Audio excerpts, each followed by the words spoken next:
waxaa hubaal ah daawada in aynu dhammaanteen addoomo u noqonay tiknoolajiyadda casrigan cusub ee aynu noolnahay inagumana jira shakhsi hal minute ka maarma noloshiisa bale ay inoogu jirto jadwalkeena maalinlaha ah booqashada barayaasha kala duwan ee internet muuqaalkeena maantana waxaynu kusoo qaadan doonaa shuruucda cusub ee shirkadda WhatsApp.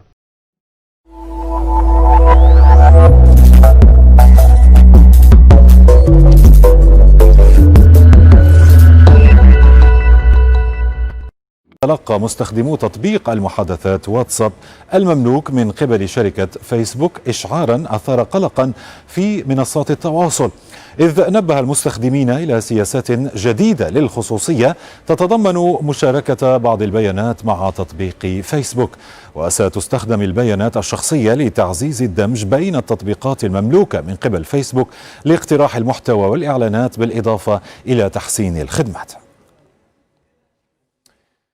waxaa maalmihii u dambeeyay hadal muran badan dhaliyay uu ka taagnaa shirkadda WhatsApp iyadoo oo shaacisay go'aano ay malaayiin dollar ku khasaartay saaxiibo aan xal lahaynina bilaabeen ka hayaamida degalka WhatsApp. go'aanadaas oo ay ka mid ahaayeen ogolaanshaha xogtaada shakhsiyadeed in lala wadaago shirkadda Facebook. xog ay soo saartay WhatsApp usbuucii ina dhaafay ayay ku sheegeen in laga bilaabo 8 February 2021 wixii ka dambeeya akoonkaaga gebi ahaanba la hakin doono haddii aad ku raaci weydo go'aanada aan suubanayn ee soo saareen, balse ay go'aankaas dib uga laabteen sababo la xiriira dhaqaale burbur aad u xoogan oo soo wajahay iyaga oo dib u dhigay ilaa 15 May 2021. dabcan taasina waxaa ka dhashay in aad looga soo horjeesto waxaana ka mid ah dadka sida weyn u dhaliilay ninka haatan dunida ugu dhaqaalaha badan looguna yeedho Elon Musk oo lagu qiyaasay hantidiisa maanta 185 bilyan, taas oo xiisad badan ka dhalatay isagoona dadka faray inay u guuraan aaladaha kala duwan sida Signal iyo Telegram. taasina waxaa xusid mudan in madaxweynaha dalka Turkiga Recep Tayyip Erdogan oo isna sheegay in uu ka hayaamay WhatsApp isagoo dalkiisa Turkigana laga soo saaray application cusub kaas oo loogu magac daray Bip. madaxweyne Erdogan iyo xukuumaddiisa ayaa ballan qaaday ilaalinta xogaha dahsoon ee dhammaan shucuubta Islaamka. dhammaanteedna waxaynu ka wada warqabnaa in dhammaan applicationska aynu isticmaal dhammaantood ay leeyihiin dad Yuhuuda jecelna jabka iyo burburka Islaamka iyo inta Islaam sheegataba. haddaba daawada adigu sidee u aragtaa go'aanadaas? wixii fikir iyo talo ahna noogu reeb qaybta hoose